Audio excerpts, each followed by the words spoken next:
Salutare, oameni buni, revenim. Scuzați-mă că am lipsit atâta, dar am avut treabă multă, nu vreau să spun ce.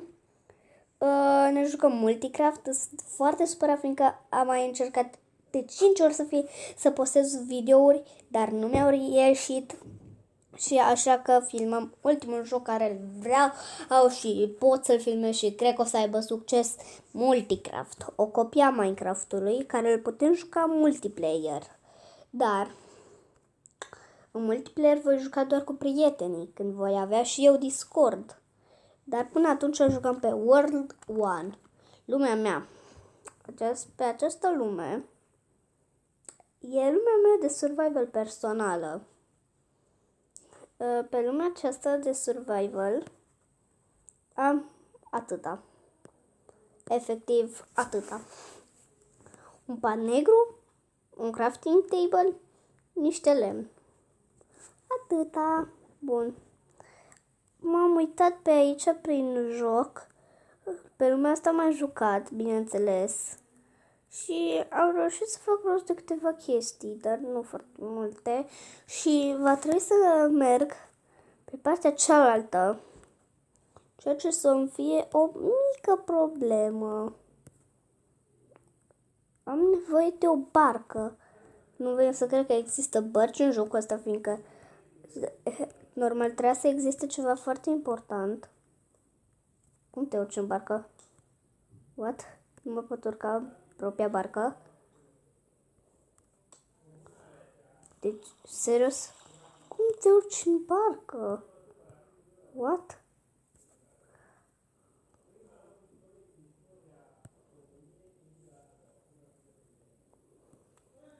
Cum te urci? Gata. Uite, deci trebuie să ții apăsat.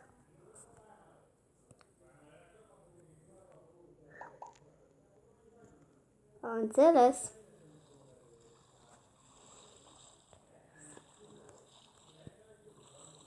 Trebuie să nu trag până acasă un pic, că trebuie să iau niște chestii de acasă. Uite, niște sând, o să fie de folos. Deci, uitați-vă, aici sunt acasă și trebuie să-mi iau și niște lemn cu mine. Trebuie să-mi fac un pickaxe.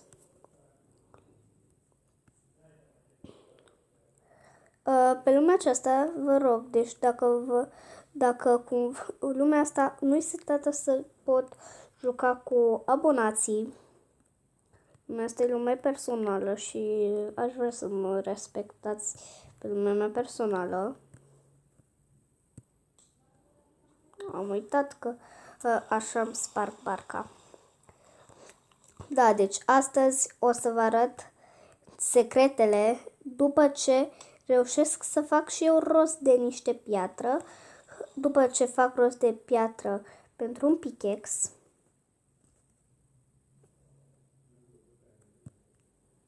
o să vă arăt și eu niște secrete pe lumea de multiplayer și o să puteți și o să vă dau acces acolo. Deci uitați-vă. Aici, pe partea asta. Da, deci de acum va trebui să vin așa. Deci uitați-vă, acolo mi-e casa. Deci fac rost aici de 20 de piatră. Și ne întoarcem frumușanis acasă. Sunt niște update-uri mari. O să le observați de-a lungul videoclipurilor noi. Și da, sper să vreau, abonați-vă, like, că mă ajută să apar la recomandate, share ca să mă ajutați și să mă ajutați. Și da, cam asta aș vrea eu de la voi. Vă rog frumos, like.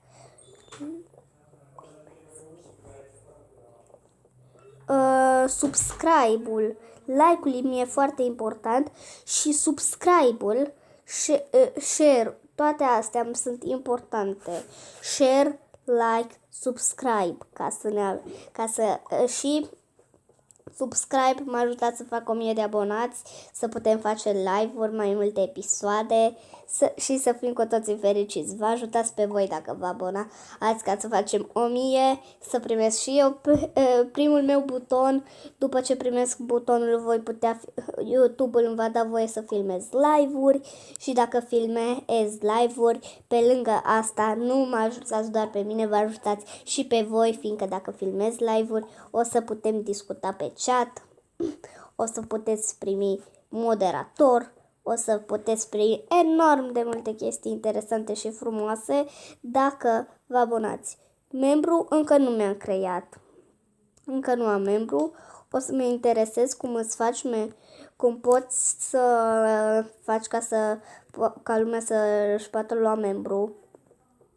Dar sumele la mine nu vor fi exorbitante, cum sunt la alții 100-500 de lei doar pentru niște avantaje. La mine o să fie maxim.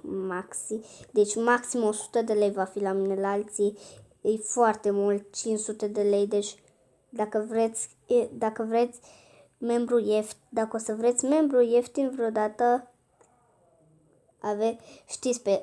știți pe ce canal trebuie să mergeți. Trebuie să mergeți pe Cocoșei din Ardeal. Bun, deci ne-am strâns și noi aici piatra prietricica mea. Așa mă bucur de ea. Am înțeles, am dat o părime. Da, deci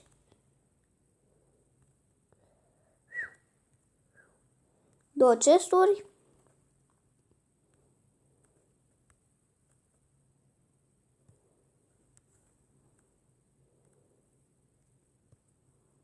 Bun, ia să vedem. Caracterul pe lumea asta e jale. Ok. Întâi modificăm caracterul. Ok. Tricou așa.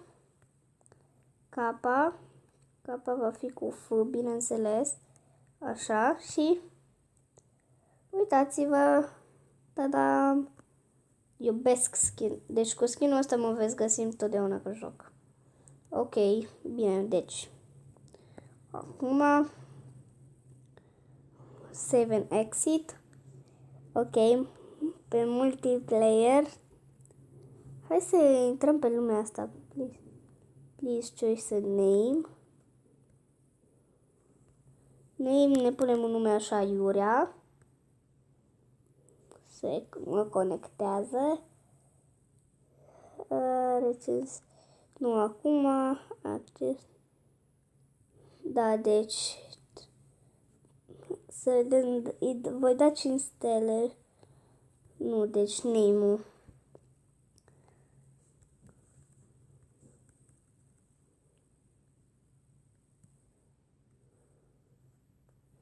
Bine, mă conectează la server. Media, ok. Ok, să vedem. Trăm. Ce server e ăsta? What? Ce e asta? Ce mare e asta? Ce chestia asta? Ce e lumea asta? Cum arăt eu? Stai o clipă să mă văd. Da, arăt ca un default. Ai lume de creative! LOL, ce fain! E de creative? Bine, întâi să modific caracterul. F.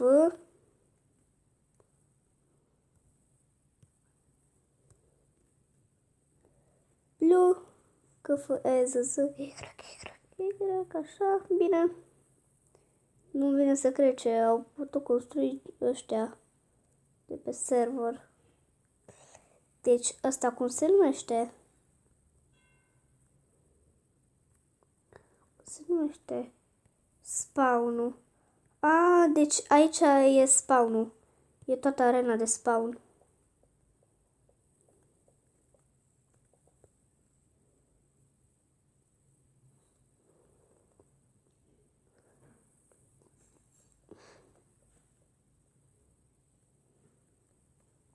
Ok, o să fac un server special de survival cu abonații se va numi. Cred că chiar astăzi o să-l fac. Va fi lume de survival, bineînțeles. Și o să vreau ca pe toți care vă uitați, să intrați acolo, vă rog eu frumos. Așa vă rog eu frumos. Intrați acolo, așa cu un mic gest. Bă, dar lumea asta are de toate. Copaci artificial, mamă. Ok. Ăștia se pare că au deja case, eu nu mi-am cumpărat proprietate, îmi fac unde apuc și eu o casă și noapte. Fac aici frumos și o căscioară, unde am și eu așa frumos, o nuanță faină de lemn, așa, cu aceste livzuri, cu lemnul ăsta. Și cu ce să mai punem noi? Acvariu frumos! Ok, și o spun eu după aia chestii.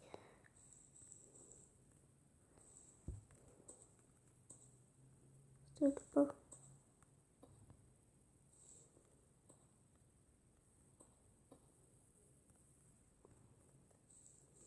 Și apăs asta.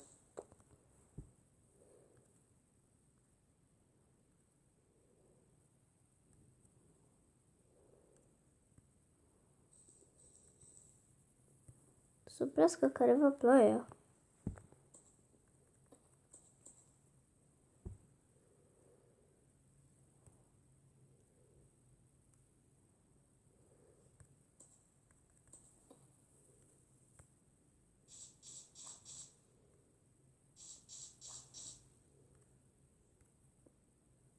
Bă, de ce nu pot construi? Pe lumea asta de ce nu pot construi?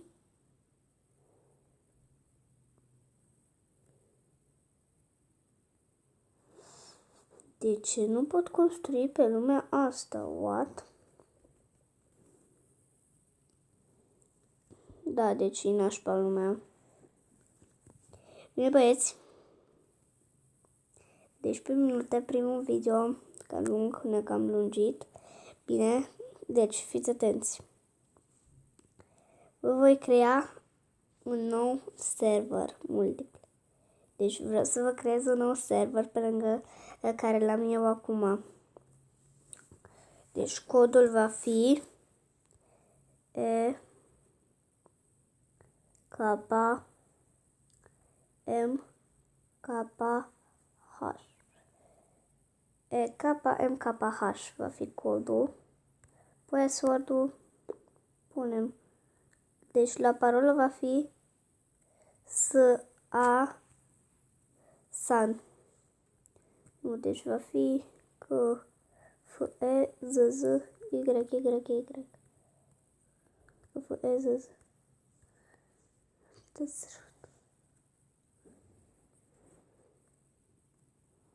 În creative mode.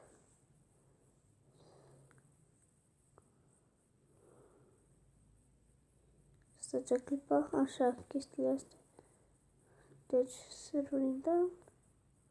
Bagă pe server sau e server? Sper că e server nou ăsta. Ok, deci. După e serverul nostru vechi. Da, deci pe serverul ăsta. De acum serverul ăsta e serverul meu personal. Vă rog, nu intrați pe serverul ăsta, nu v-am arătat codurile, nu vă... Poate dacă ați fost, v-ați uitat voi, poate mi-ați văzut codurile de la server, dar eu nu vi le dau. Stați o clipă să-mi acopăr codurile. Da, deci de la serverul ăsta e serverul meu, dar de fapt, haideți că vă las codul. Deci,